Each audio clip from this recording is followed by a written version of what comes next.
देखा था लुजेंग की तरफ बड़ी बड़ी लाइट्स की बॉल्स आ रही होती हैं। लुजेंग बोलता है कि ये तो सैवेज बीस्ट नहीं है, ये क्या चीज है। फिर अफू बोलता है कि ये घोस्ट होते हैं जो इविल स्पिरिट्स है पावरफुल पीपल के, जिनको इस स्वैम्प ने खा लिया था। ये उनकी स्पिरिट्स हैं, सोल्स हैं। ये घोस्ट इसलिए बन गए क्योंकि उनको और भी बड़ा ज्यादा जरूरी काम था मरने से पहले, इसलिए अब उनकी सोल्स यहाँ घूमती रहती है स्वैम्प के आसपास। इनके ऊपर फिजिकल अटैक्स जो होते हैं वो यूजलेस होते हैं, ये तुम्हें धीरे धीरे खा जाएंगे तुम्हारी सोल को। तो फिर वो लुजेंग की तरफ बढ़ने लग पड़ते हैं। लुजेंग बोलते हैं तो बड़े ज्यादा फास्ट मूव कर रहे हैं। तो एक जो होता है घोस्ट वो लुजेंग के बिल्कुल सामने आ जाता है, लुजेंग के आर पार निकल जाता है और ऐसे बड़े ज्यादा घोस्ट लुजेंग के आर पार निकल रहे होते हैं उसके शेर से। लुजेंग को बड़ा ज्यादा दर्द हो रही होती है। लुजेंग बोल रहा होता है तो बड़ा ज्यादा पेनफुल है, मैं ऐसे कंटिन्यू नहीं कर सकता फाइट को। तो लुजेंग बोलता है फिजिकल अटैक्स इनके ऊपर कोई इफेक्ट नहीं करते हैं, तो चलो मैं स्पीड थ्रोन अटैक को यूज करता हूँ। फिर लुजेंग स्पीड थ्रोन अटैक को उनकी तरफ यूज करता है। तो एक घोस्ट को स्पीड थ्रोन अटैक से मारता है और उसके ऊपर असर होने लगता है, वो धीरे धीरे गायब हो जाता है। लुजेंग बोलता है कि स्पीड थ्रोन अटैक काम कर रहे हैं। फिर लुजेंग बाकी घोस्ट की तरफ भी स्पीड थ्रोन अटैक कर रहा होता है। लुजेंग बोलता है कि मैं ऐसे गिव अप नहीं करूंगा। फिर ऐसे वो अटैक करता जा रहा होता है, पर जो कुछ घोस्ट होते हैं वो लुजेंग के अटैक को डॉज कर ले रहे होते हैं। लुजेंग बड़ा ज्यादा दर्द में होता है, तो अफू बोल रहा होता है कि तुमने पहले से ही जो मेरी एक्सपेक्टेशंस है उनको सरपास कर ली है। पर ये बुरी बात है कि जो तुम्हारा स्पीड थ्रोन अटैक है वो सिर्फ सिंगल टारगेट को ही अफेक्ट कर सकता है, तुम्हें गिव अप कर देना चाहिए यहाँ पे। और देखो जो तुम्हें घोस्टों ने हर तरफ से सराउंड कर लिया है, तुम्हारे पास कोई और तरीका नहीं है इनको डील करने के लिए। लुजेंग जो होता है वो ड्रैगन की रोर का यूज करता है, जो इतनी ज्यादा पावरफुल होती है कि उसके अराउंड जितने भी घोस्ट होते हैं वो सभी मर जाते हैं। तो अफू बोलता है ये तो बड़ा ज्यादा इंटरेस्टिंग है, ऐसा लग रहा है कि तुम्हारे अंदर कोई ड्रैगन है। तो लुजेंग सोच रहा होता है एक ड्रैगन नहीं है मेरी बॉडी में, मेरी बॉडी में 9 ड्रैगन्स है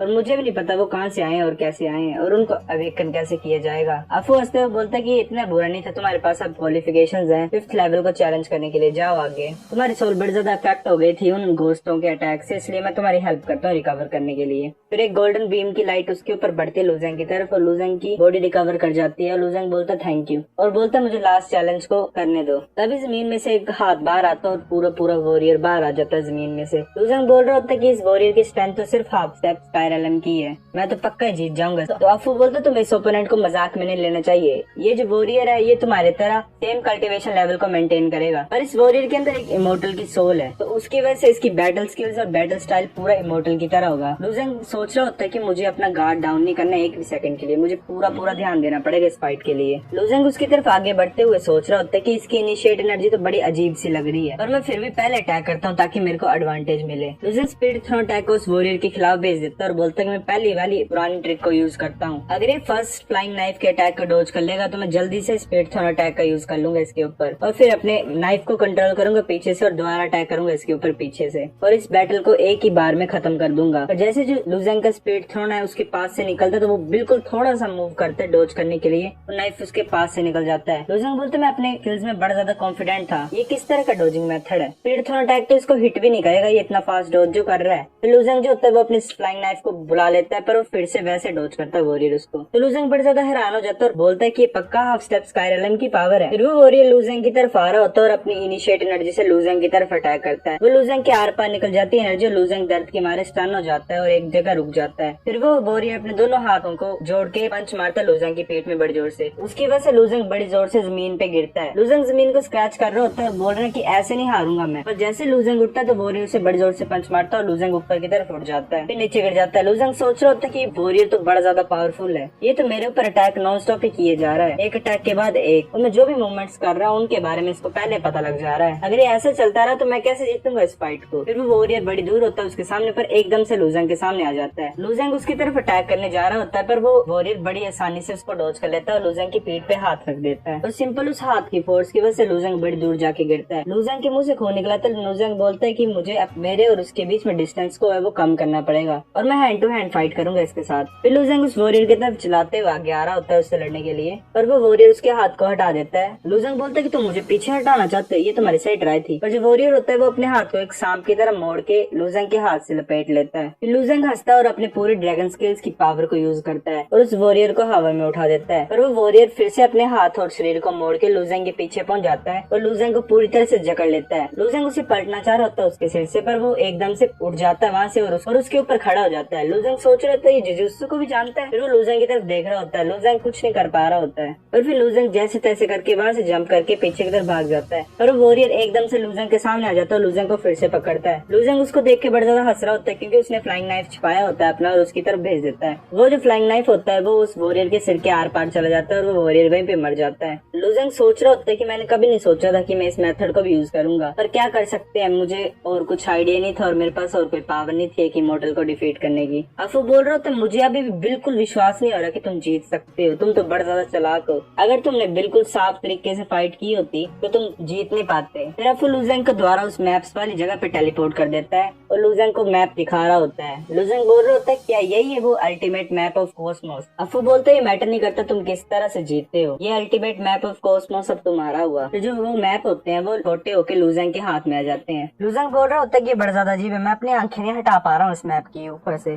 अफू बोलता है कि मैप को पहली बार देखने से ऐसा ही होगा, पर इसको बार बार देखने से तुम नेचुरल अडेप्ट हो जाओगे और अपनी नजर को हटा पाओगे इसके ऊपर से। ये मैप तुम्हारी हेल्प करेगा पावर ऑफ सन, मून और स्टार्स को जानने के लिए, और ये तुम्हारी कल्टीवेशन स्पीड को भी इंक्रीज करेगा। तुम इसको अभी ट्राई कर सकते हो पहली बार के लिए। फिर लुजेंग बैठ जाता है और वो मैप उसके सामने उड़ने लग पड़ता है। लुजेंग अपनी आईज को ओपन करता है और उसकी आईज से वायलेट कलर का ऑरा रिलीज हो रहा होता है और लुजेंग मेडिटेशन स्टेट में चल जाता है। तो गाइस चैप्टर नंबर 20